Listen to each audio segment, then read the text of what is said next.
प्यारे बच्चों, आज मैं आपको कामचोर गधे की कहानी सुनाऊंगा। एक नमक का सौदागर एक छोटे से गांव में रहता था।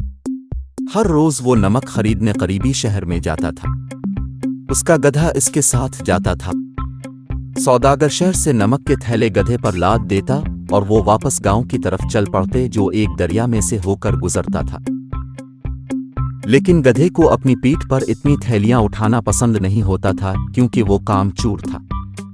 एक दिन नमक के सौदागर ने गधे पर नमक के 2 थैले लादे और वो वापस गांव की तरफ चलने लगे। रास्ते में गधा गलती से दरिया में जा गिरा और नमक पानी में घुल गया, और जब गधे को दरिया से निकाला गया तो उसे हल्का सा महसूस हुआ, क्योंकि नमक पानी में घुलकर कम हो गया था। गधे ने सोचा कि बोझ से छुटकारा हासिल करने का ये एक अच्छा ख्याल है। अगले दिन गधा जानबूझकर दरिया में गिर गया। जब उसे बाहर निकाला गया तो उसे हल्का महसूस हुआ।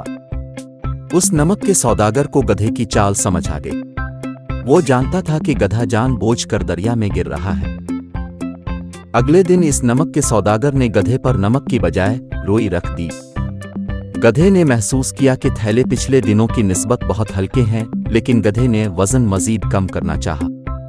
चुनांचे गधा दोबारा दरिया में गिर गया, लेकिन जब उसे बाहर निकाला गया तो उसकी पीठ पर बोझ ज्यादा भारी महसूस हुआ, क्योंकि रोई ने पानी जिज़्ब कर लिया था और ज्यादा भारी हो गई थी। गधे को और ज्यादा भारी बोझ उठाना पड़ा।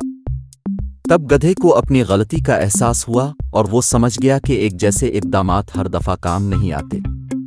उसने अपना सबक सीख लिया था। कहानी का सबक यह है कि आप किसी शख्स को सिर्फ चंद बार बेवकूफ़ बना सकते हैं, लेकिन हमेशा नहीं। इस वीडियो को देखने के लिए आपका शुक्रिया।